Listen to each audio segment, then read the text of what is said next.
I wanted to show you guys just what I've actually done so far. I think I'm going to finish up for the day. I've been going a couple of hours, I think, but it's been good progress. So here we go.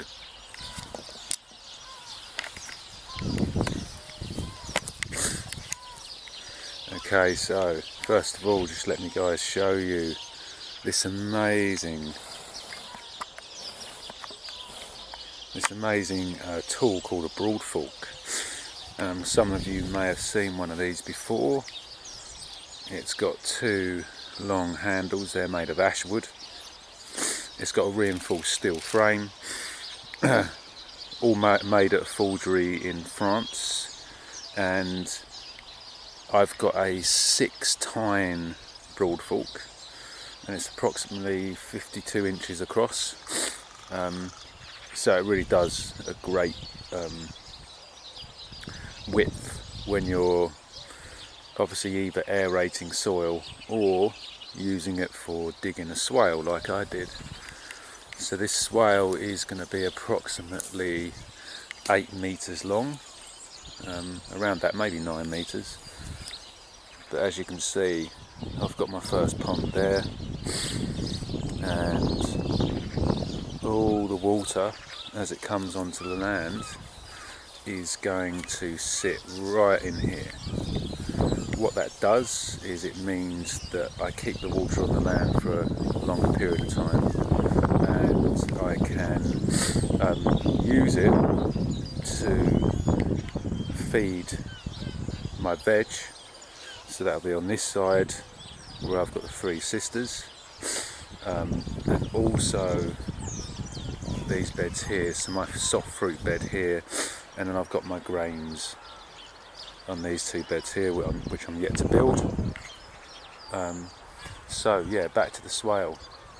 So it takes some work, which is why the broad fork comes in handy. But ideally a swale is meant to be on contour. That just means it's perpendicular to the slope of the land.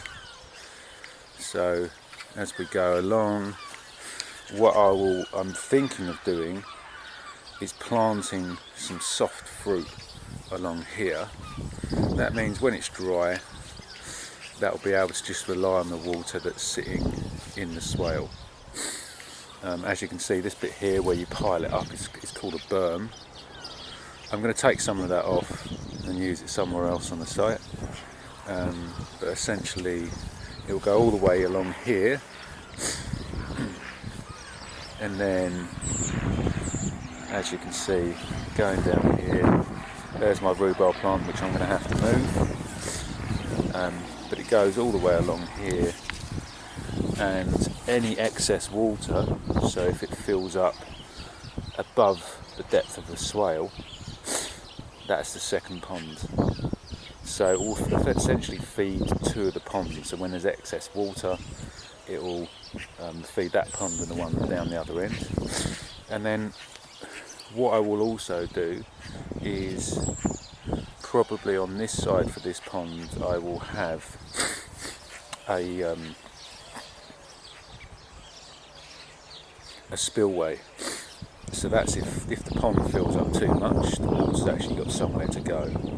Now, as this is the lowest point of the land in this point, I will just feed it into the bit between myself and next door's plot. And again, that just means that the water's going to stay on the land.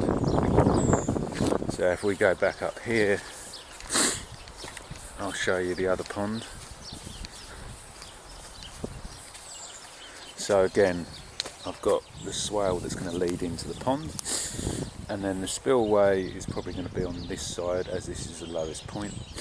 So any water that's going to be excess from the pond will be able to sit in between our 2 plots, and that means next door will have water as well if needed. So that's the swale. You can see the previous videos for how I actually dug it.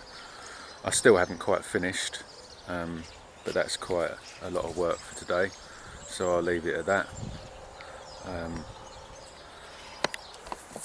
So thank you for watching, if you're watching, and be sure to tune in to my webinar, which is on Zoom. If you wish to participate, then please just email me at sowseedgrowfeed@protonmail.com and I'll send you the link. Thank you.